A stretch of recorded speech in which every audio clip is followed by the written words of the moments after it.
புதுவை உலா நேயர்களுக்கு என் அன்பான வணக்கம். நான் உங்கள் கல்லாவிசு, புதுச்சேரியிலிருந்து.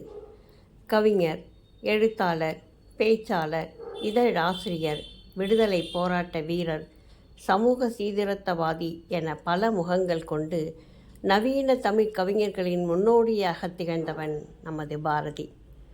புதிய கவிதைக்கு வெண்சாமரம் வீசியவன், மிகச்சிறந்த இலக்கியவாதி, மகாகவி என அறியப்பட்டவன்.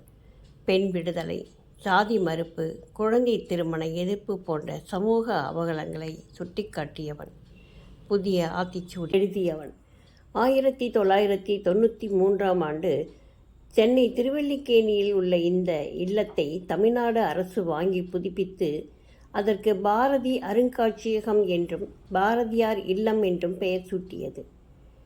இது ஸ்ரீ பார்த்தசாரதி கோவிலுக்கு பின்னால் உள்ளது.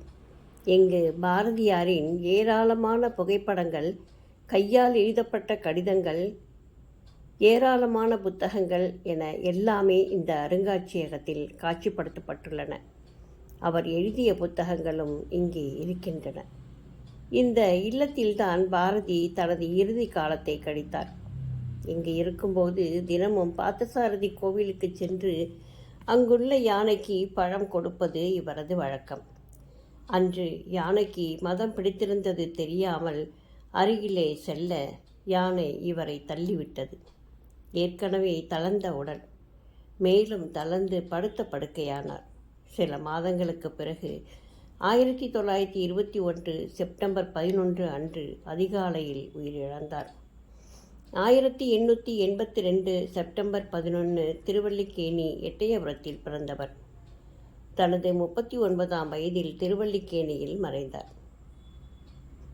வாழ்ந்த காலத்தில் அவர் பட்ட துன்பங்கள் ஏராளம்.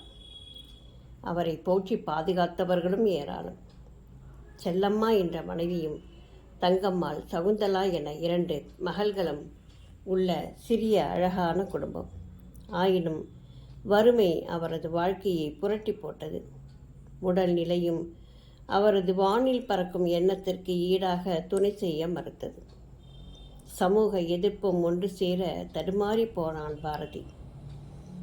ஆங்கில ஏகாதிபத்தியத்தின் எதிர்ப்பை சமாளிக்க புதுவை வந்தவருக்கு புதுவை வெண்சாமரம் வீசியது. இங்கு அவர் வாழ்ந்த 10 ஆண்டு காலம் அவருக்கும் புதுவைக்கும் பொற்காலமாகும். புதுவையில் அவர் எழுதிய குயில் பாட்டு, பாஞ்சாலி சபதம் போன்றவை சாகா வரம் பெற்றவை. காலத்தால் வெல்ல முடியாத காவியம் செய்தவர் எங்கள் பாரதி. புதிய கவிதைக்கு இலக்கணம் வகுத்தவன். பாரதி வாழ்ந்த திருவல்லிக்கேணி வீட்டை பார்த்ததும் உடல் சிலிர்த்து மனம் ரெக்கை கட்டி பறந்தது. வாழ்ந்த காலத்தை விட மறைந்த பின் அவனது புகழ் விண்ணை தொட்டது.